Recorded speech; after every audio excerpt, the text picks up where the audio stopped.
Hello दोस्तों, दर्पण शिक्षा केंद्र में आप सभी का स्वागत है। जैसा कि आप लोग जानते हैं, सीटेट दिसंबर 2022-23 के लिए तैयारी कर रहे हैं और इसमें हम लोग का फॉर्म भरना 31 से चालू हो गया, यानी कल से चालू हो गया है और लास्ट डेट 24 तारीख तक है। सभी लोग इस फॉर्म को भर देंगे और आज हम पेपर 1 और पेपर 2 यानी सेकंड पेपर संस्कृत के कुछ महत्वपूर्ण टॉपिक को देखेंगे। यहाँ से आपके लिए 5 से 6 नंबर आपका अनिवार्य है, आएगा ही आएगा, देखना है उसको। देखिए अब क्या है, यहाँ आज हम लोग पढ़ेंगे वर्ण विचार। वर्ण विचार कह रहा है कि वर्ण, यहाँ पर है वर्णम संस्कृत एदानी 48 यानी 48 वर्णम प्रयोग भवति। अभी जो हुआ संस्कृत में कितना, अब संस्कृत में 48 वर्णों का प्रयोग होता है। कितने वर्णों का? 48 वर्णों का प्रयोग होता है। ते मुख्यतः भागत्रयेण विभक्ति संति। पहला स्वरा, दूसरा व्यंजनानि स्वरा व्यंजनानि, और तीसरा आयुग्वा सचेती। देखिए पहला जो दिया हम लोग का स्वर है, व्यंजनानि है 2, और तीसरा है यहाँ पर आयुग्वा सचेती। हाँ, यह था। अब संस्कृत में 48 वर्णों का प्रयोग होता है। वे मुख्यतः 3 भागों में विभक्त होती है। कितने? 3 भागों में। स्वरा किसको बोलते हैं? स्वरा कितना है? 13 गो है, ठीक है। और ये 2 पार्ट में बटा हुआ है। एक ह्रस्व स्वरा, ये 5 है। ह्रस्व स्वरा ये 5 है, और ये दीर्घ स्वरा जो 8 है। संस्कृत में पूछेगा कि ह्रस्व स्वरा कितने हैं, तो 5 है, और दीर्घ स्वर कितने हैं, तो 8 है। पहला अ, छोटी ई, बड़ी ई, री, ली, इसको कहते हैं ह्रस्व स्वर।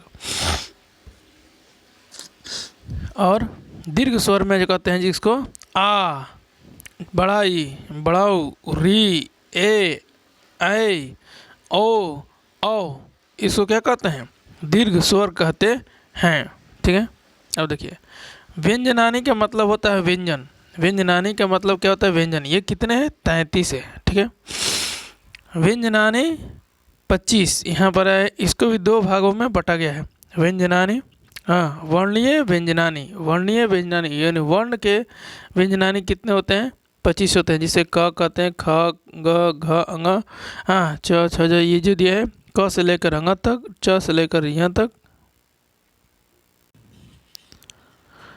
अव्ययी व्यंजनानि में देखिए, अव्ययी व्यंजनानि में क्या होता है कि इसमें 2 पार्ट में बटा गया है। इसका पूरा होता है 8। इसमें अंतस्थ व्यंजन होता है, अंतस्थ व्यंजन होता है जिसको हम बोलते हैं य, र, ल, व। इसमें अंतस्थ व्यंजन होता है। और उसमें व्यंजन में आता है स और ह। तीनों स इसमें होता है, ये इम्पोर्टेंट है। और एक होता है ह, ठीक है। और अंतस्थ में होता है य, र, ल, व।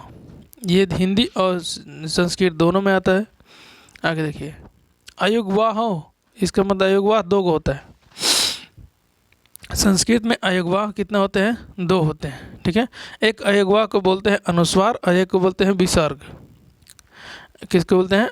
एक अनुस्वार और दूसरा विसर्ग। देखिए उच्चारणी स्थानी, इसका मतलब कर रहा है कि उच्चारण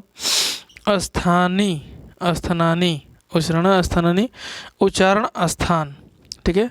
कह रहा है कि एवं वर्णाम उच्चारण स्थानानि अष्टो सन्ति।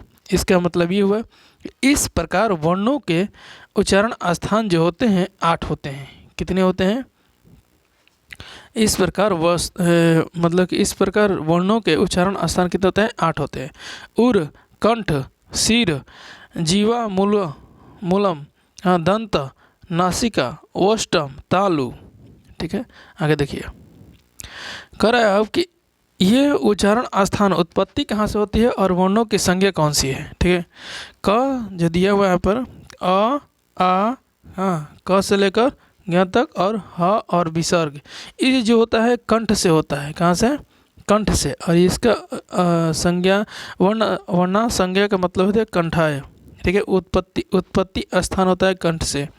ये दिया है छोटी ई बड़ी च छ य जो ई से दिया है हमारा कौन से, ये है तालु से और इसका तलव्य।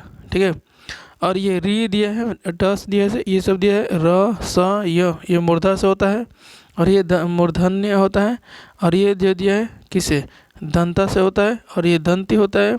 ये जो उ फ इस जो होता है ओष्ठ से होता है और ये ओष्ठम से होता है। ये देखिए ण अण न म, ये भी यही क्वेश्चन है, इसको ध्यान रखिएगा, ये बार बार आता है। ये नासिका से होता है, नासिका प्लस कंठदानी यानी कि नासिका ए ठीक है, कंठ तालु। हाँ, ये दिया हुआ कौन सी, कंठ तालु। देखिए यहाँ ध्यान दीजिए, कंठताल्यव्य।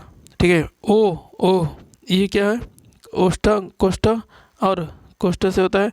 व सिर्फ ओनली फॉर दंतो षष्टम, वह दंतो षष्टम से होता है यानी दांत से। अनुस्वारम इसका मतलब होता है नासिका से। और ये नासिका नासिक्य। ठीक है, थैंक यू, धन्यवाद।